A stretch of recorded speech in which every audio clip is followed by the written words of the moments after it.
ਉੱਡਣਗੇ ਬੁਲਬੁਲੇ ਬੁਲੰਦੀਆਂ ਦੇ ਬਹੁਤ ਵੇਖਾਂਗੇ ਤੇਰੀ ਸੂਰਤ ਦਾ ਅੰਜਾਮ ਕੀ ਹੁੰਦਾ। ਉਂਝ ਤਾਂ ਆਏ ਪੰਜਾਬ ਸਿਆਂ ਤੈਨੂੰ ਸੰਭਾਲਣ वाले बहुत ਵੇਖਾਂਗੇ तेरी नज़र ਦਾ ਹੁਣ वारिस कौन ਹੁੰਦਾ। नमस्कार दोस्तों, आज बात करेंगे अकाली दल के इतिहास की और 1920 के बाद बने अलग अलग अकाली दल पार्टियों का जनता के प्रति क्या क्या योगदान रहा। पंजाब में अब एक और अकाली दल का आगाज मकर संक्रांति के दिन हो चुका है। जेल में एनएसए के तहत बंद सांसद अमृतपाल सिंह और सांसद सर्वजीत सिंह ने नई पार्टी अकाली दल वारिस पंजाब दी की शुरुआत की है। नए अकाली दल का ऐलान तो चाहे हो गया, मगर क्या पंजाब को किसी और नाम के तहत एक और अकाली दल की ज़रूरत है, या फिर श्रोमणी अकाली दल को ख़त्म करने की एक बड़ी साजिश रची जा रही है। 14 दिसंबर 1920 को स्थापित हुए श्रोमणी अकाली दल का इतिहास एक सदी से भी अधिक पुराना है। इस दौरान दर्जन भर पार्टियां अकाली दल के साथ मेल खाते नामों के तहत अस्तित्व में आईं, लेकिन वे या तो ख़त्म हो गईं या अन्य राजनीतिक पार्टियों में शामिल हो गईं। सरबजीत सिंह खालसा और अमृतपाल के इस साझा ऐलान के बाद सूबे में पंथ के नाम पर बनने वाली पार्टियों के सरोकारों और भविष्य पर सवाल खड़े होते हैं। ये भी विचार आता है कि अगर सभी श्रोमणी अकाली दल के नाम पर बनने वाली पार्टियां पंथक हितों की रक्षा करने वाली राजनीति की बात करती हैं, तो फिर अलगाव किस बात का है। इसके बारे में समझने से पहले जानते हैं अब तक अकाली दल के नाम पर समय समय में बनी पार्टियों के बारे में। साथ ही समझेंगे पंथ को बचाने का नारा देने वाली राजनीतिक पार्टियों की सफलता असफलता की कहानी। सबसे पहले शुरुआत करते हैं श्रोमणी अकाली दल बादल से। अकाली दल का गठन 14 दिसंबर 1920 को श्री अकाल तख्त साहब में हुआ था। पार्टी के पहले प्रधान सुरमुख सिंह जम्वाल थे। ये पार्टी 1920 से 25 के दौरान चली गुरुद्वारा सुधार लहर की देन थी। गुरुद्वारा सुधार लहर का उद्देश्य ऐतिहासिक गुरुद्वारों को महंतों के कब्जे से मुक्त कराना और उनका प्रबंधन सिख संगत के हाथों में सौंपना था। इसी लहर के दौरान श्रोमणी गुरुद्वारा प्रबंधक कमेटी और अकाली दल नामक संगठन अस्तित्व में आए। शुरुआत में गुरुद्वारों का प्रबंधन हासिल करने के लिए आवश्यक वॉलंटियर इकट्ठा करने के उद्देश्य से बने दल को अकाली दल कहा गया, जो धीरे धीरे एक राजनीतिक पार्टी का रूप ले गया। कुछ समय बाद अकाली दल के साथ श्रोमणी शब्द भी जोड़ दिया गया। श्रोमणी अकाली दल कई जनहित आंदोलनों का हिस्सा रहा है। आज़ादी के बाद पंजाब में 6 बार अकाली दल की सरकार बनी। पार्टी के नेता जस्टिस गुरनाम सिंह और सुरजीत सिंह बरनाला विभिन्न समय पर सीमित अवधि के लिए ही राज्य के मुख्यमंत्री रहे। पंजाब में सबसे लंबे समय तक मुख्यमंत्री रहे स्वर्गीय प्रकाश सिंह बादल। अकाली दल के सबसे कम उम्र के और सबसे अधिक उम्र के मुख्यमंत्री भी प्रकाश सिंह बादल ही बने। हालांकि प्रकाश सिंह बादल के नेतृत्व के दौरान कई बार ऐसा हुआ कि उन पर परिवारवाद के आरोप लगे। अकाली सरकार में बादल परिवार के सदस्यों को मंत्री बनाने की वजह से उन्हें आलोचना का सामना भी करना पड़ा और आज अकाली दल हाशिए पर जा चुका है। अब बात करते हैं सर्व हिंद अकाली दल की। श्रोमणी अकाली दल का उल्लेख सिख धार्मिक राजनीतिक आयाम के निर्माता गुरचरण सिंह टोरा के बिना अधूरा है।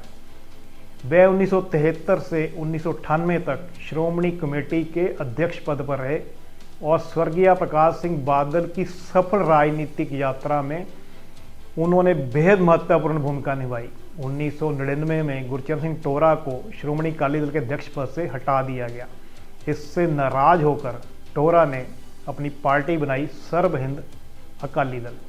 सर्व हिंद अकाली दल ने 1999 में गुरचरण सिंह टोरा के नेतृत्व में और फिर 2002 में लोकसभा चुनाव लड़ा, लेकिन दोनों बार उन्हें हार का सामना करना पड़ा। अब बात करते हैं आपके सामने श्रोमणी अकाली दल संत फतेह सिंह की।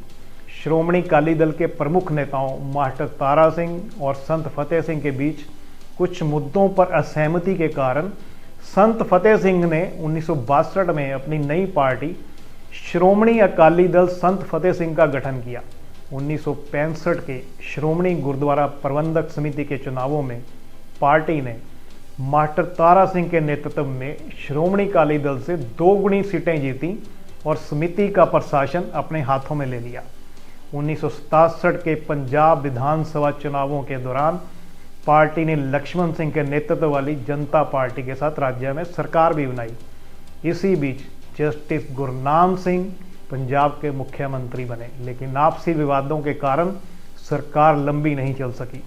1968 में पार्टी फिर से श्रोमणी अकाली दल का हिस्सा बन गई। क्या आपको पता है कि कैप्टन अमरिंदर सिंह ने भी अकाली दल बनाया था? आइए आपको बताते हैं कैप्टन अमरिंदर सिंह की अकाली दल का इतिहास। कैप्टन अमरिंदर सिंह ने श्रोमणी अकाली दल काबुल के नाम से अपनी पार्टी की शुरुआत की थी। पूर्व मुख्यमंत्री कैप्टन अमरिंदर सिंह 1984 के ब्लू स्टार ऑपरेशन के बाद कांग्रेस छोड़कर अकाली दल में शामिल हो गए, लेकिन राजनीतिक टकराव के बाद उन्होंने अपनी अलग पार्टी बना ली, जिसका नाम उन्होंने रखा श्रोमणी अकाली दल काबुल। कैप्टन अमरिंदर सिंह ने 1992 का विधानसभा चुनाव श्रोमणी अकाली दल काबुल से लड़ा। अब आपके सामने बात करते हैं श्रोमणी अकाली दल अमृतसर की। श्रोमणी अकाली दल अमृतसर का गठन आतंकवाद के दौरान सिख कट्टरपंथी राजनेता सिमरनजीत सिंह मान के नेतृत्व में किया गया था।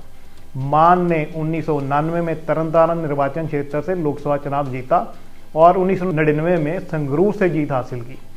2022 के लोकसभा चुनाव में करीब 2 दशक बाद सिमरनजीत सिंह मान ने संगरूर से लोकसभा चुनाव में दोबारा जीत हासिल की। हालांकि राजनीतिक विशेषज्ञ इस जीत के पीछे कुछ तत्कालीन कारण भी मानते हैं, जैसे वारिस पंजाब दे संगठन के तत्कालीन अध्यक्ष दीप सिद्धू की मौत के बाद खड़ा हुआ आंदोलन। लेकिन सिमरनजीत सिंह मान आज भी अपनी पार्टी चला रहे हैं और वे पंजाब के एकमात्र पंथक नेता हैं जो खालिस्तान के मुद्दे पर पंजाब की विधानसभा और भारत की लोकसभा का चुनाव लड़ते हैं। अब बात करते हैं श्रोमणी अकाली दल यूनाइटेड की। श्रोमणी अकाली दल के वरिष्ठ नेता सुखदेव सिंह ढींढसा और रणजीत सिंह ब्रह्मपुरा ने पार्टी के शीर्ष नेतृत्व से अनबन के बाद अप्रैल 2021 में श्रोमणी अकाली दल यूनाइटेड का गठन किया। इस गुट के तीसरे नेता भी थे डॉक्टर रतन सिंह अजनाला, लेकिन बाद में रणजीत सिंह ब्रह्मपुरा फिर से बादल गुट के श्रोमणी अकाली दल का हिस्सा बन गए और सुखदेव सिंह ढींढसा अकाली दल बादल के विद्रोही नेताओं में शामिल हो गए। अब बात करते हैं श्रोमणी अकाली दल लोंगोवाल की। श्रोमणी अकाली दल लोंगोवाल 2004 में पूर्व मुख्यमंत्री सुरजीत सिंह बरनाला की पत्नी सुरजीत कौर बरनाला के नेतृत्व में अस्तित्व में आया। श्रोमणी अकाली दल बादल के वरिष्ठ नेता प्रेम सिंह चंदू माजरा भी टिकट न मिलने के विरोध में श्रोमणी अकाली दल लोंगोवाल में शामिल हो गए, लेकिन साल 2007 में वे फिर से श्रोमणी अकाली दल में वापस आ गए। अब बात करते हैं श्रोमणी अकाली दल संप्रदाय की। श्रोमणी अकाली दल पंथक का गठन 1990 में गर्म दल के पंथक नेता जसवीर सिंह रोडे द्वारा किया गया था। जसवीर सिंह रोडे जरनैल सिंह भिंडरांवाले के भतीजे हैं। वे अकाल तख्त साहब के जत्थेदार भी रह चुके हैं। अब बात करते हैं श्रोमणी अकाली दल डेमोक्रेटिक की।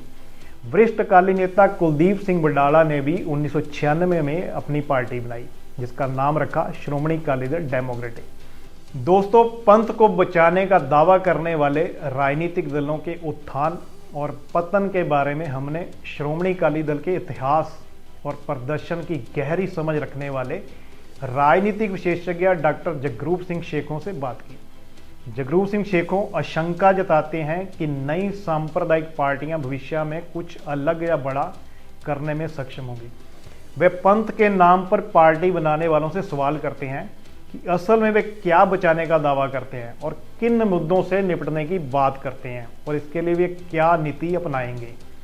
गुरु नानक देव यूनिवर्सिटी के राजनीति विज्ञान विभाग के प्रोफेसर डॉक्टर जगरूप सिंह कहते हैं कि 90 के दशक में एक दौर था जब अकाली दल के नाम पर करीब 18 पार्टियां थी, यानी पंथ के नाम पर बनी पार्टियां कभी एक मंच पर नहीं आई और उनके बीच हमेशा भेदभाव ही रहा। उनका कहना है कि सिख समुदाय कभी भी एक रूप नहीं रहा। सिख भी विभिन्न जातियों में विभाजित है, चाहे वे आर्थिक वर्ग हो या जाति आधारित विभाजन। उनके मतभेद स्पष्ट हैं। उनकी राजनीतिक सोच और समझ भी अलग अलग है। आज़ादी से पहले 1920 में जब अकाली दल अस्तित्व में आया, तब भी सिख समुदाय की राजनीतिक चेतना एक नहीं थी। अगर एक वर्ग अकाली दल के पक्ष में था तो वहीं कुछ ऐसे लोग भी थे जो कांग्रेस का समर्थन करते थे और कुछ ऐसे भी थे जो वामपंथ के पक्ष में थे। वे कहते हैं हमें यह समझने की जरूरत है कि जब कोई राजनीतिक दल सांप्रदायिक नेतृत्व की बात करता है तो इसका मतलब ये नहीं है कि वह पूरे सिख समुदाय के समर्थन वाली पार्टी होगी। शेखों का कहना है कि पंजाब में धर्म के नाम पर राजनीति करने का युग अब खत्म हो गया है। इस समय जनता के मुद्दे बेहद अहम हैं। कृषि का मुद्दा लोगों के लिए बहुत गंभीर है।